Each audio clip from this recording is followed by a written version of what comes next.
Welcome to the drum show, and today we have a wonderful drummer, a good friend of mine, Jovol. What's up, man? What's poppin', man? How you doing? I'm chilling, man. How you Yeah, I'm feeling pretty good, man. I'm feeling pretty good. So he's in Boston. Went to Berkeley. He's from around here. Beantown. Beantown, that's right. So let's get into it real quick. Yeah. What equipment do you use? Got some craziness, man. I endorse Page drums. Pages is the most. Hold on, back of the T-shirt. Uh-oh. Yeah, let's move up the. Yeah, let's pull the hair out the way. World's most innovative drums, period. Period. There you go. Period. Enough said. Interview's over. Thank you. Good night. Page drums. Innovative. You know what it is. But play Page drums. They're really cool drums. I mean, you know, speaking of, here's the Bam Bam Special. So it's here's the Page drums. It's my snare drum, and basically, if you could actually see in the bottom of this, there are no screws in the shell. You know, in the new ones. This one's actually an older one. So here they have two, but now the snares are actually mounted off these two vent holes. Yeah, it's crazy. So the sound is like really wide. It's pure tone. That's beautiful. Because you know, oh, that's beautiful. When you have a drum and you have the screws in the shell, you know, it's actually, you're changing the tone of the drum. Right. Perfect example, DW. You know how they do the pitch testing thing? Where yeah, when you screw those holes in the shell, it changes the pitch of the drum a lot. So this actually is just pure tone from the shell with no stress on the shell. That's awesome. But it's got a lot of other cool tricks too. I mean, you know, because the Bam Bam signature, you should get this. It's you know what I'm saying? Like, that makes me look cool too. But all these ropes and stuff. Right. But the cool things about it are, you can tune from one lug. Like, here's another little ditty I'll show you. Okay. Check this out. This will be fun. Yeah. There's some nice weight to it too. Oh yeah, it's crazy. It's crazy. Cool. All right. So you hold on that for a second. Okay. So we're gonna go this way. All right. All right. So check this out. See these this key here? Yep. I can tune from one lug because The whole kit, the whole drum. everybody thinks that these ropes that are on here are just for looks. Okay. They're actually not. It's the entire drum. See how it's staggered from here to here? Yep. And this is the same material they hang bridges like the Williamsburg. Okay, nice. It's indestructible, so it's ready to go. But it's staggered, so this tensioning rope is actually what keeps the top and the bottom on here. Wow. Okay. These lugs are actually free floating; they move. Oh, okay. So yeah, I see the vents right here. Yeah, the rips. to protect the. So yeah, you actually have no screws in the shell. It's all pure tone. Dude, that is killing. Now this is what's crazy. Watch this. All right, hold it for a second. All right, I'm doing a lot of work here. Yeah, I know. You've been working. Wow. Oh, cool. Talking drum.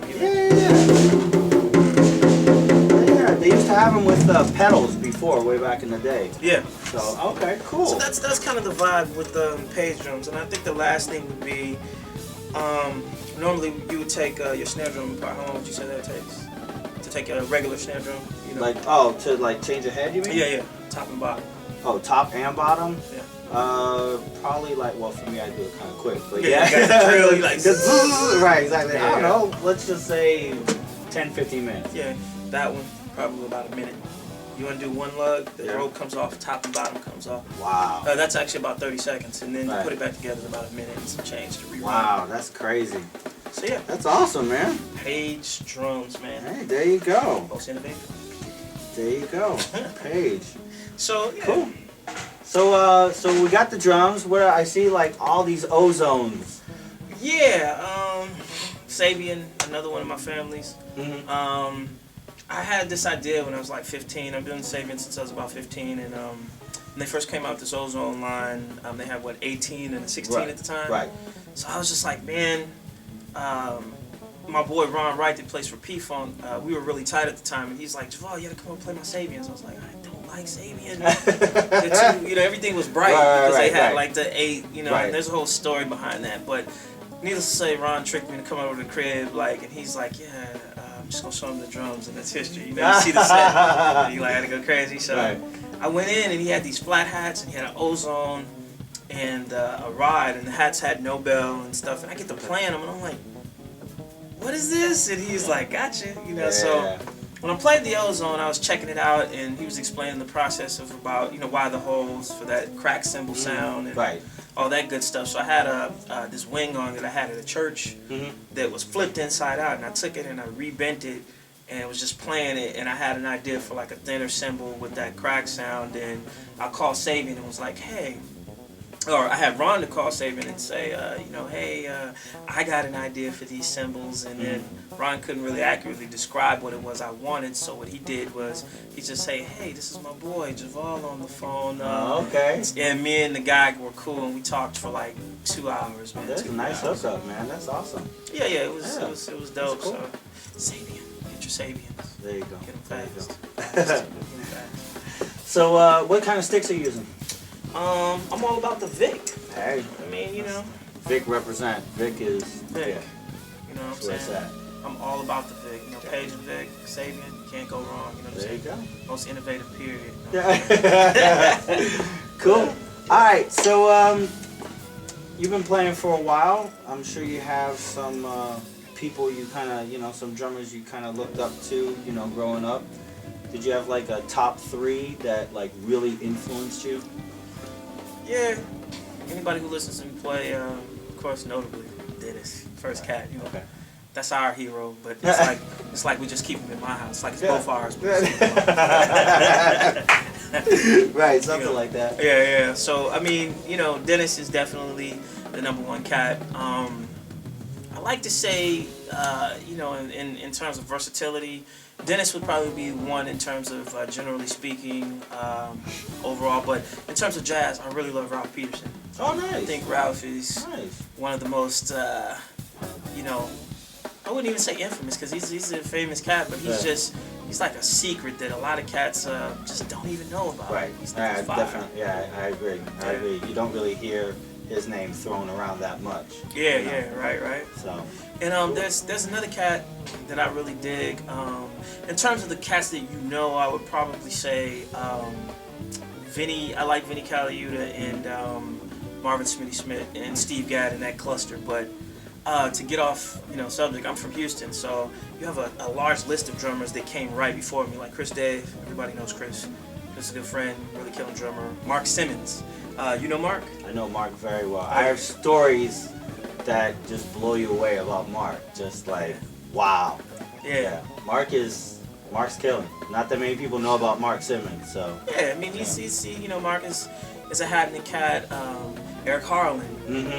Yep. New, you know, to the city myself. Like, I'm a new drummer from Houston. You got, Jeremiah Williams is playing with.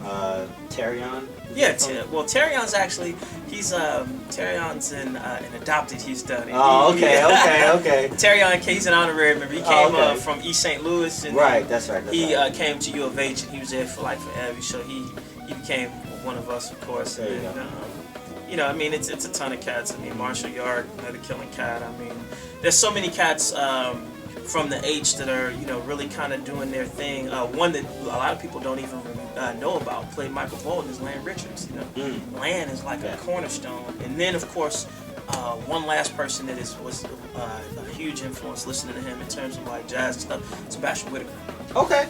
You ever heard of Sebastian? I haven't. I know I've heard the name, but I've never like checked out his stuff. So. I'm gonna tell you guys now.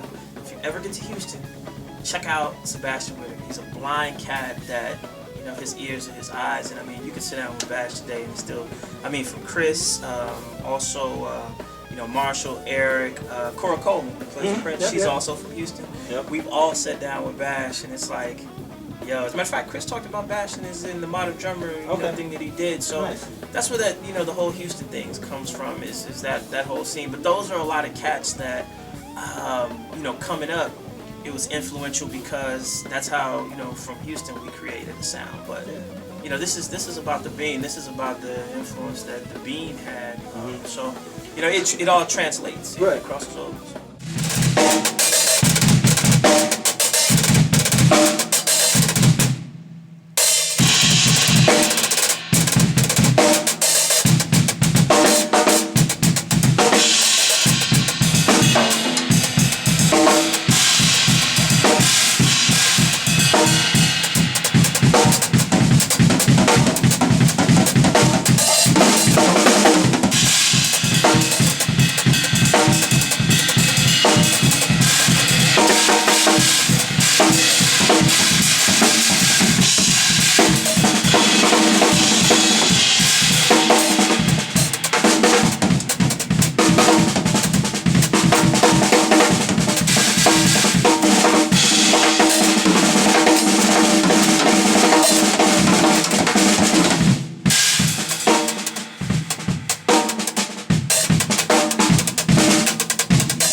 Bye.